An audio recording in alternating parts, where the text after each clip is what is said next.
जय हिंद दोस्तों।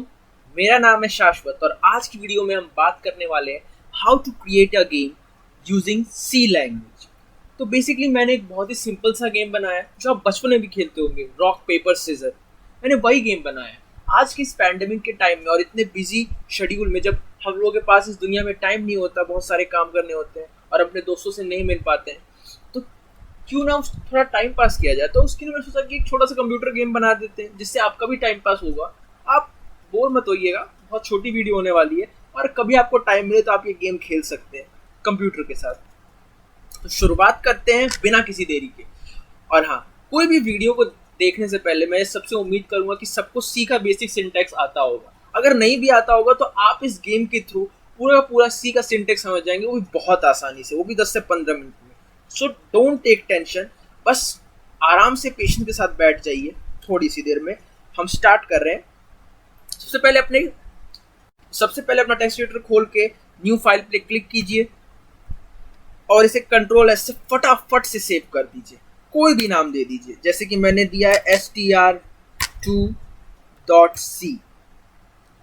ठीक है, आप कोई भी दे सकते हैं।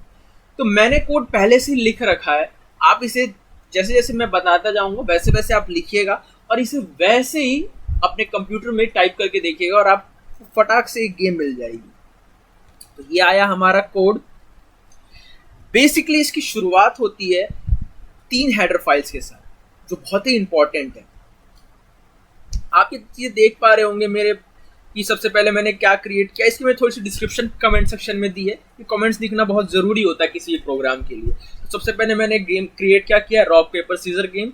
इसमें हम प्लेयर 1 और प्लेयर 2, अब हमारे पास तो है नहीं, जैसे कोई हमारा फ्रेंड है नहीं अभी, तो मैंने कंप्यूटर को प्लेयर 1 मैंने प्लेयर कोई आप ह्यूमन को रख रखा और प्लेयर 2 मैंने कंप्यूटर को रख रखा है। तो उसी हिसाब से हमने, जैसे हम पहले खेलते थे कि रॉक आया और सीजर आया तो रॉक जीता प्लेयर 1, तो कितना पॉइंट आया, 1 पॉइंट। उसी हिसाब से मैंने इस पूरे प्रोग्राम को सी में लिख रखा है। तो चलिए स्टार्ट करते हैं इस प्रोग्राम को। सबसे पहले हमें 3 हेडर फाइल्स की जरूरत है। ये हेडर फाइल्स हमारे प्रोग्राम को कंप्यूटर से कनेक्ट करती हैं बेसिकली। सबसे पहले मैंने लिखा है #include stdioh, फिर मैंने लिखा है #include stdlib.h और फिर मैंने लिखा है #include time.h। तो बेसिकली जो तीनों हेडर फाइल्स हैं ये बहुत ही ज़रूरी है। पहले हेडर फाइल की फुल फॉर्म होती है standard input output dot header file, जो बेसिकली हमें स्टैंडर्ड फंक्शंस के लिए, जो भी हम सी के स्टैंडर्ड फंक्शंस होते हैं उनको यूज़ कर पाते हैं, जैसे कि प्रिंट एफ, स्कैन एफ, ये जितने भी हैं ये हमारे स्टैंडर्ड्स ऑपरेटर्स हैं जिन्हें हम यूज़ कर पा रहे हैं, स्टैंडर्ड फंक्शन ऑपरेटर्स। अब जो हमारे दूसरे हैं हमारे #include std, standard library function, जैसे कि पुट हो गया, पुट यानी प्रिंट एफ का ही एक सिंपल फॉर्म है पुट, और गेट यानी कि स्कैन एफ का सिंपल फॉर्म है गेट। तो स्टैंडर्ड लाइब्रेरी फंक्शंस भी हम यूज करेंगे। और टाइम बहुत ज़रूरी है। ऐसे हमारी लाइफ में टाइम बहुत ज़रूरी है, बट इस फंक्शन में भी टाइम बहुत ज़रूरी है, क्योंकि हमें इस फंक्शन में कंप्यूटर से भी एक नंबर जनरेट कराना होता है और वो सिर्फ हम एक टाइम फंक्शन के साथ ही कर सकते हैं। तो उसके लिए हमें टाइम हेडर फाइल की बहुत ज़रूरी होगी। उस टाइम फंक्शन को सबसे पहले मैंने एक इंट जनरेट नंबर नाम का एक फंक्शन लिया है और उसे मैंने इंट n वेरिएबल से इनिशियलाइज कर दिया है। ठीक है, बहुत आसान है। फिर देखिए मैंने कर्ली ब्रेसेस ओपन किए, कर्ली ब्रेसेस स्टॉप क्लोज किए। ये आप जब विजुअल स्टूडियो कोड में लिखेंगे तो आपको सबको पता है कि विजुअल स्टूडियो कोड आलसी लोग ज़्यादातर इस्तेमाल करते हैं। मैं भी आलसी हूँ, मुझे ये कोड ज़्यादा लिखने और आलस आता है। तो आप चाहें तो विजुअल स्टूडियो कोड इस्तेमाल कर सकते हैं, इससे आपका काम आसान हो जाएगा। तो ये अपने आप कर्ली ब्रेसेस मिलेंगे। उससे हमें सबसे पहले हमें टाइप करना है srand tim time bracket open null, फिर ब्रैकेट क्लोज सेमीकोलन से। तो आपने देखा होगा ये RAND जो रैंड कमांड है, ये एक्चुअली रैंडम कमांड को हमने शॉर्ट में RAND रैंड कमांड को हमने शॉर्ट फॉर्म में लिखा है। तो SRAND bracket open time bracket open null bracket close semicolon के साथ हमने बंद कर दिया और रिटर्न RAND और फिर ब्रैकेट ओपन और ब्रैकेट क्लोज, ये सिंपल ब्रैकेट्स है बेसिकली। और ये दिखा रहा है कि ये एक फंक्शन है रैंड फंक्शन, और उसको %n से हमें जितनी बार हमें चाहिए वो %n से हमने उसे डिक्लेयर कर दिया है और सेमीकोलन के साथ हमने बंद कर दिया है। फिर जैसे भी हम किसी खेल में हार और जीत होती है, दो ही चीजें होती हैं, या तो आप हारते हो या तो आप जीतते हो। तो सेम उसी तरीके से इस प्रोग्राम में भी हारना और जीतना दोनों में से कोई एक है। तो 4C1 और 4C2 आप कुछ भी लिख सकते हो, विन C1 विन फंक्शन लिख सकते हो, या फिर इसे फाइटर फंक्शन लिख सकते हो, FC1 FC2 कुछ भी लिख सकते हो, इससे कोई बड़ी बात नहीं है। तो मैंने यहाँ पे C1 और C2 लिया है और कर्ली ब्रेसेस ब्रैकेट ओपन। उसके बाद if C1 equals to C2, अब यहाँ पे देखिए मैंने इक्वल ऑपरेटर, यहाँ ये इक्वल नहीं दिखा रहा, ये दोनों को कंपेयर कर रहा है। कैसे कंपेयर कर रहा है? अगर दोनों की वैल्यू सेम हो, ठीक है, यानी कि मान के चलिए एक गेम में अगर दोनों बराबर लड़ने वाले होंगे तो दोनों की वैल्यू क्या हो गई? सेम हो गई।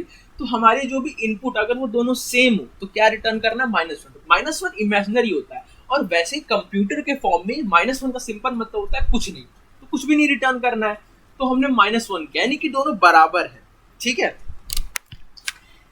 अब एल्सिफ, ये एल्सिफ आप सोच रहे होंगे कि यहाँ पे ये इफ और ये एल्सिफ कैसे आया। जैसे कि हम लाइफ में भी कोई भी चीज हम सोच रहे होते हैं, या किसी भी यहाँ पे हम लॉजिक लगा रहे होते हैं, या तो हमें ये चाहिए या तो हमें वो चाहिए, सिंपल।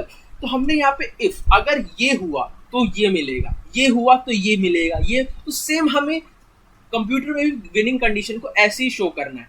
तो अगर C1 इक्वल टू C2 हुआ तो हमें कुछ रिटर्न नहीं करना, रिटर्न -1, यानी कि दोनों बराबर है। अगर C1 को मैंने एक कैरेक्टर वेरिएबल को, मैंने अब देखिए कैरेक्टर वैल्यू को हमने इनिशियलाइज करने के लिए सिंगल इन्वर्टेड कॉमास का यूज किया है। सिंगल इन्वर्टेड कॉमास में R and bitwise operator है, एंड बिट वाइज ऑपरेटर, यानी कि जब भी हमें एल्स इफ में दो कंडीशंस को एक साथ लिखना होता है तब हम एंड बिटवाइज ऑपरेटर यूज करते हैं। और C2 equals to invert comma S। उसके बाद हमने कर्ली ब्रेसेस ओपन किया और रिटर्न वन, यानी कि R स्टैंड्स फॉर, अब मैंने यहाँ पर R रॉक के लिए लिया है और S सीजर के लिए, ठीक है, जनरली। तो आप कुछ भी ले सकते हैं अपने हिसाब से, आप स्टोन S के R के जगह पे स्टोन लिख सकते हैं और सीजर की जगह पे, लेकिन कंफ्यूजन हो जाता है तो मैंने रॉक लिया है। तो आप कुछ भी ले सकते हैं अपने हिसाब से। तो उसके मैंने रिटर्न वन, अब रिटर्न वन का मतलब है कि एक वैल्यू रिटर्न करो। अब रिटर्न वन का मतलब है विक्ट्री, विक्ट्री में हमें कुछ मिलता है ना, तो हमें यहाँ पर कुछ मिल रहा है तो उसे हम किससे रिटर्न कर रहे हैं? रिटर्न वन से। उसके बाद else if C2 equals to R, मतलब इन्वर्टेड कॉमास में R, और and bitwise operator C1 equals to S। अब देखिए हम क्या करते हैं, या तो हम इनके वेरिएबल्स एक्सचेंज कर दें आपस में, C1 इक्वल्स टू S और C2 इक्वल्स टू R, ऐसे कर दें, या तो हम पूरा जो फाइटर है, जो कंपेटिटर है, उसी को हम पोजीशन चेंज कर दिया। तो हमने कंपेटिटर यानी कि फाइटर का हमने पोजीशन चेंज कर दिया। यहाँ पर हम जो फाइटर C2 और C1 से दिखा रहे थे, हमने उसका पोजीशन चेंज कर दिया, क्योंकि जो C लैंग्वेज होती है कंप्यूटर में कोडिंग करना बहुत आसान होता है, कोई बड़ी बात नहीं होती, पर जो मेन प्रॉब्लम आती है वो होती है सिंटेक्स की। अगर सिंटेक्स गलत हो जाए तो आपका बहुत बड़ा प्रोग्राम भी नहीं स्मूथ से चल पाता है, ठीक है। तो सबसे पहले C2 इक्वल्स टू R और C1 इक्वल्स टू, देखिए मैंने फाइटर चेंज कर दिए और रिटर्न 0 कर दिया, क्योंकि हम ये जो भी विनिंग कंडीशन दे रहे हैं वो अल्टीमेटली हम एक कंडीशन एक फाइटर के लिए दे रहे हैं कि अब देखिए C2 R है और C1 S है। बात हमने वही लिखी है, बस मैंने तरीका चेंज कर दिया। आप चाहे तो इसको आगे पीछे कर सकते हैं, कोई दिक्कत नहीं है, ठीक है। तो रिटर्न 0, यानी कि C1 हार गया और C2 जीत गया, ठीक है। तो हमने रिटर्न 0 कर दिया, क्योंकि ऑब्वियस सी बात है हर गेम में या तो जीत होगी या तो हार होगी।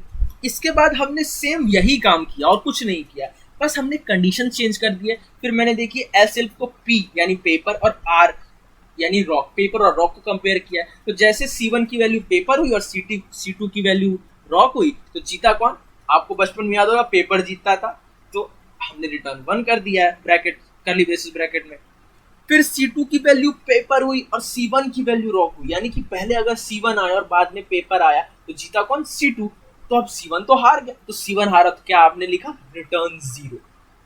सिंपल। आगे अब हमने सीजर और पेपर, भाई हमें सारे कंडीशन देख के चल रहे हैं ना, तो अब हमने अभी तक रॉक और सीजर को किया, फिर रॉक और फिर पेपर को किया, अब हमें सीजर और पेपर को भी तो करना है, तभी तो हम सारी कंडीशन बता पाएंगे, वरना फिर गेम के विनिंग क्राइटेरिया कैसे पूरे होंगे।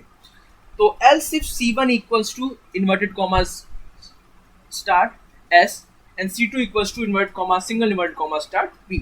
तो अब देखिए पहला सीजर दूसरा पेपर, जीतेगा कौन? सीजर। तो सीजर जीता तो रिटर्न 1, अब देखिए दूसरा सीजर और पहला पेपर, तो पेपर तो कट जाता है सीजर से, तो रिटर्न 0। इसी तरीके से हमने यहाँ तक आते आते पूरा का पूरा जो विनिंग क्राइटेरिया है गेम का वो हमने लिख दिया है। अब सिंपल हम मेन फंक्शन पे आते हैं, इंट मेन। इंट मेन में बेसिकली क्या होता है कि हम जो यहाँ से हमारा जो मेन प्रोग्राम है वो स्टार्ट हो रहा होता है। तो हमने लिखा है int player score equals to 0 और कंप्यूटर स्कोर इक्वल्स टू 0। तो ये बेसिकली हम प्लेयर का स्कोर और कंप्यूटर का स्कोर हम 0 से इनिशियलाइज कर रहे हैं। अगर हम ये इनिशियलाइज नहीं करते हैं तो हमारा जो वैल्यू आती है वो वो गार्बेज वैल्यू आती है, ठीक है। फिर हम एक टेम्परेरी वेरिएबल स्टार्ट कर रहे हैं, उसके बाद हम एक आई वेरिएबल स्टार्ट कर रहे हैं, ठीक है। फिर कैरेक्टर प्लेयर चॉइस में आ रही है और एक कंप्यूटर चॉइस में आ रहे हैं। ये हम बेसिकली इनपुट देने के लिए इन दोनों का यूज कर रहे हैं। इसके बाद ऑप्शन, ऑप्शन बेसिकली हम ये ऑप्शन जो हमने ऊपर लिखे हैं वही हमने नीचे हमने करना है आरपीएस, ठीक है। तो हमने सबसे पहली लाइन लिखी वेलकम टू गेम। इसके बाद हमने थोड़ी फॉर्मेटिंग करी है और आप देख पा रहे होंगे कि मैंने टैब ऑपरेटर और न्यू लाइन ऑपरेटर, ये दोनों operator basically tab operator tab feature को एनेबल करता है, टैब स्पेस देता है, और न्यू लाइन ऑपरेटर एक टेक्स्ट से दूसरे टेक्स्ट के बीच में एक लाइन का डिफरेंस देता है। तो देखिए मैंने फॉर्मेटिंग का बहुत अच्छा ध्यान रखा ताकि गेम अच्छा दिख सके। और जैसे ही आपने इतना कर लिया तो आपका मेन जो प्रोग्राम के जो इनिशियल वेरिएबल्स है वो डिक्लेयर हो चुके हैं। और अब हम और main line welcome to game वो स्टार्ट हमने इनिशियलाइज कर दी। अब हम एक फॉर लूप का यूज करेंगे क्योंकि हमें ये गेम 3 बार रन करना है, तो हम 3 बार इस फॉर लूप का यूज करेंगे। सबसे पहले हम प्लेयर की साइड में लिखेंगे और मैंने प्लेयर की साइड में क्या लिखा है, print F press 1 for rock. Print F basically हमारा किसी भी चीज को डिस्प्ले करने के लिए यूज होता है। प्रेस 2 फॉर पेपर और प्रेस 3 फॉर सीजर। प्लेयर की टर्न आई तो प्लेयर ने, अब ये भी हमने प्रिंट एफ में लिखा। फिर स्कैन एफ बेसिकली कोई इनपुट लेने के लिए, तो %d से हम %d हमारा इंटीजर टाइप डेटा को इनपुट लेने के लिए होता है। हमने किस में सेव किया, हमने एक टेम्परेरी वेरिएबल में सेव किया। क्यों, क्योंकि बार बार चेंज होता रहेगा, जैसे एक बार खेला फिर दूसरी बार खेला तो वो जो डेटा है वो इसके अंदर सेव होगा। और हमने गेट कैर फंक्शन का यूज किया। ये स्टैंडर्ड लाइब्रेरी का फंक्शन मैंने ऊपर बताया था कि हमने हेडर फाइल यूज करी है।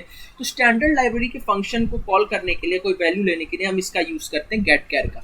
अब प्लेयर चॉइस, क्योंकि हम कैरेक्टर टाइप से कोई वैल्यू ले रहे हैं। ऑप्शन टेम्प -1, तो जो ऑप्शन है उसमें से हमें जीतने के लिए तो 2 ही ऑप्शन जरूरी चाहिए होते हैं ना। 3 बार खेला 2 बार जीता, हो गया काम खत्म। वही हमने किया है। फिर print F %, you can see you choose %c, तो जो भी आपने चूज किया वो शो करने के लिए। अब फिर सेम हमने कंप्यूटर की साइड पे कर दिया है। तो 2 लाइनें तो बिल्कुल ही ऊपर वाली सेम है। अब आप देख पा रहे होंगे temp equals to generate random number 3 + 1। ऐसा हमने क्यों किया, क्योंकि जनरेट रैंडम नंबर फंक्शन है वो पूरा का पूरा एक तरीके से, जो हम पहला हम ऐसा मान के चलते हैं, लेट अस अज्यूम कि वो जो पहली वैल्यू देगा वो हमेशा 0 ही देगा। इसलिए हम मान के चलते हैं कि वो 0 देगा, तो 0 तो पॉसिबल ही नहीं है, तो हम इसने 0 + 1, ठीक है। फिर से कंप्यूटर चॉइस। अब देखिए किसी भी गेम में कोई भेदभाव नहीं होना चाहिए। जब प्लेयर के पास 2 चॉइसेस होंगी जीतने के लिए और कंप्यूटर के पास भी फिर उतनी चॉइसेस होंगी ना, इसमें तो कोई भेदभाव नहीं होगा। फिर देखिए हमने कंप्यूटर की चॉइस शो करा दी। अब स्कोर बढ़ाने का कोई क्या फंक्शन है, तो हमने लिखा है कि if greater computer choice equals to, और प्लेयर की चॉइस से अगर ग्रेटर हो कंप्यूटर की चॉइस इक्वल्स टू 1, यानी कि जब ग्रेटर हो तब कंप्यूटर का स्कोर बढ़ा दो और कंप्यूटर गॉट 1 पॉइंट या कंप्यूटर गॉट इट, आप कुछ भी लिख सकते हैं। अगर कंप्यूटर की चॉइस और प्लेयर की चॉइस -1 यानी कुछ भी नहीं, यानी बराबर हो, तो कंप्यूटर का भी स्कोर बढ़ा दो, प्लेयर का भी स्कोर बढ़ा दो, तो it's a draw, both got 1 point, यानी कि बराबर बराबर है। एल्स अगर ये दोनों में से कुछ नहीं है तो क्या कर दो, प्लेयर का स्कोर बढ़ा दो। सिंपल सी बात है। अगर कंप्यूटर जीत गया और प्लेयर और कंप्यूटर सेम चल रहे हैं तो बचा क्या, कि जब प्लेयर जीतेगा तो प्लेयर का स्कोर बढ़ा दो और you got 1 point, you got it. उसके बाद हमने प्लेयर का स्कोर प्रिंट एफ से दिया है और कंप्यूटर का स्कोर प्रिंट एफ से दिया है। ये आप देख पा रहे होंगे कि इसमें मैंने फॉर्मेटिंग के लिए ये सिंगल स्टैंडर्ड लाइन का यूज किया। आप इसे शिफ्ट+ करली ब्रेसेस आप कंप्यूटर में होगा कीबोर्ड पे, आप शिफ्ट+ जो बैकवर्ड स्लैश वाला बटन दबाएंगे तो ये आपके स्टैंडर्ड लाइंस आएंगे। तो ये मैंने बस फॉर्मेटिंग के लिए किया। अब देखिए मैंने %d का यूज किया, जैसे मैंने आपको बताया था कैरेक्टर के लिए %C ऑपरेटर यूज होता है और इंटीजर के लिए %D। ये लगाने बहुत जरूरी थे। और न्यू लाइन, तो आप सिंटैक्स देख पा रहे होंगे, और ये जो आप लाइंस देख रहे हैं ये बेसिकली मैंने फॉर्मेटिंग के लिए यूज की है। इसके बाद फाइनल स्कोर। अब भैया जब जीतना है तो हमें आखिरी स्कोर भी तो पता होना चाहिए। तो देखिए मैंने फिर से प्रिंट है final score you versus computer, यानी कि आप और कंप्यूटर के बीच में %D से मैंने पहले प्लेयर का स्कोर दिखाया, फिर कंप्यूटर का स्कोर। अब स्कोर जिसका ज्यादा होगा वही जीतेगा। तो देखिए अगर प्लेयर का स्कोर ज्यादा है कंप्यूटर से तो आप जीत गए, अगर कंप्यूटर का स्कोर ज्यादा है प्लेयर से तो कंप्यूटर जीत गया, और अगर कुछ भी नहीं तो ड्रॉ। तो आप देख पा रहे होंगे कि आखिरी में मैंने लिखा है रिटर्न 0, और इसी के साथ हमारा प्रोग्राम समाप्त होता है। तो आपको अगर ये वीडियो अच्छी लगी हो तो लाइक कीजिए, कैसी लगी हमें कमेंट करके बताइए, और अगर आपको कोई और भी कोड या ऐसी कोई भी प्रोजेक्ट वीडियो चाहिए तो हमारे चैनल को आप सब्सक्राइब भी कर सकते हैं, मर्जी आपकी है। तो मिलते हैं नेक्स्ट वीडियो में, तब तक के लिए जय हिंद, बाय।